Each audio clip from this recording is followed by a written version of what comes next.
Malek Ben-Nabi et le Japon. En 1941, le gouvernement japonais lance dans la presse internationale un concours pour le meilleur article sur la civilisation japonaise à l'occasion de la célébration du bimillénaire de l'Empire japonais. Malek Ben-Nabi vivait en France et cherchait à la quitter coûte que coûte. Il avoue ne rien savoir sur le sujet, mais pensait depuis sa jeunesse que le Japon pouvait sauver le monde musulman des griffes de la colonisation franco-britannique.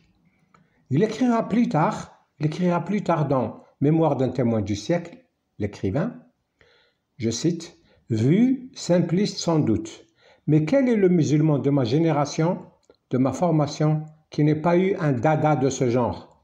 Abdelkrim al-Khattabi, Mustafa Kemal, Abdelaziz ibn Saoud, Hitler. Moi, j'avais le mien, le Mikado. Mikado, c'est l'empereur du Japon.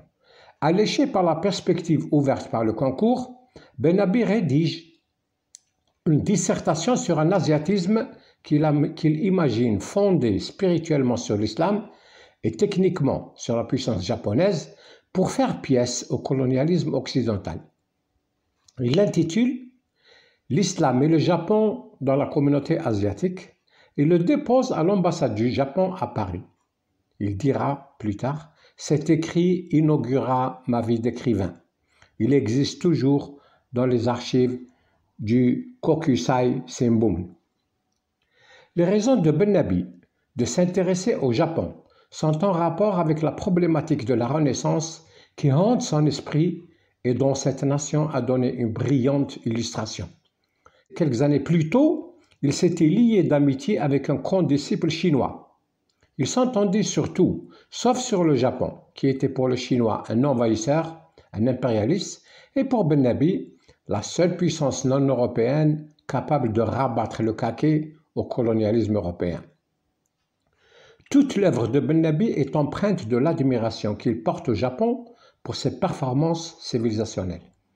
Dans son livre Vocation de l'islam, en 1954, il écrit « Le Japon a réussi là où le monde musulman n'a pas encore remporté de victoire décisive sur le sous-développement, parce que son action s'est appliquée dans le monde des choses, des produits, au lieu de s'appliquer à l'ordre humain et les idées. » Fin de citation.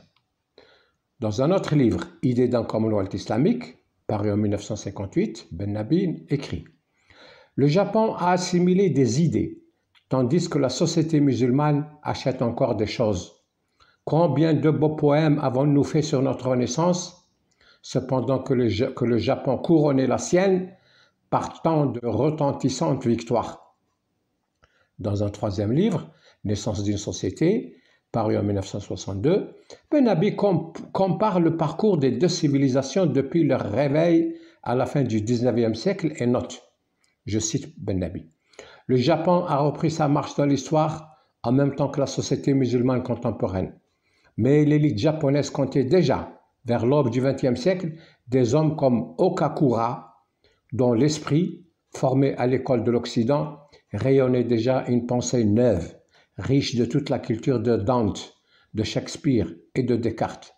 Elle comptera bientôt des savants qui font progresser les connaissances humaines, comme le physicien Nagaoka, dont les radioélectriciens du monde entier appliquent déjà depuis plus de 30 ans la fameuse formule qui porte son nom. Cette élite, demeurée fidèle aux archétypes héréditaires, a su être fidèle également aux archétypes de l'Occident.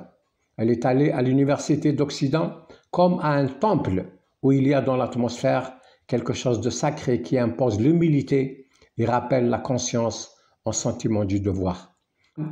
L'élite musulmane y va au contraire comme on va au bazar pour y acquérir des choses utiles à son confort, à ses jouissances, à son orgueil. La différence est énorme.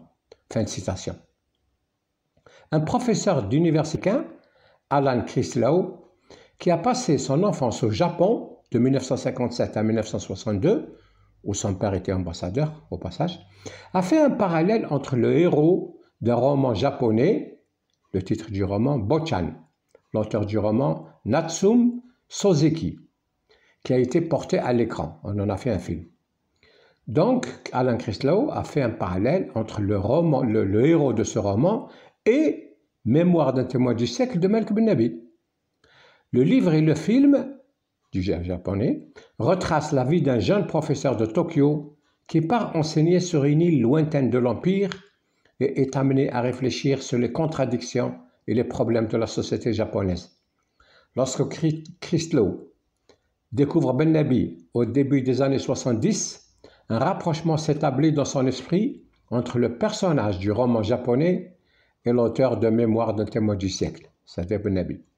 De là lui est venue l'idée d'un film sur Malek Bennabi qu'il a suggéré dans sa communication devant le Congrès international sur la pensée de Malek Bennabi, organisé en octobre 2003 à l'hôtel Horaci, Alger. Crislow a découvert Bennabi en lisant en 1972 une revue algérienne dans laquelle je publiais régulièrement des textes du penseur algérien. Je ferai sa connaissance plus tard et il me fera l'honneur de préfacer mon livre « L'islam sans l'islamisme » paru en 2006.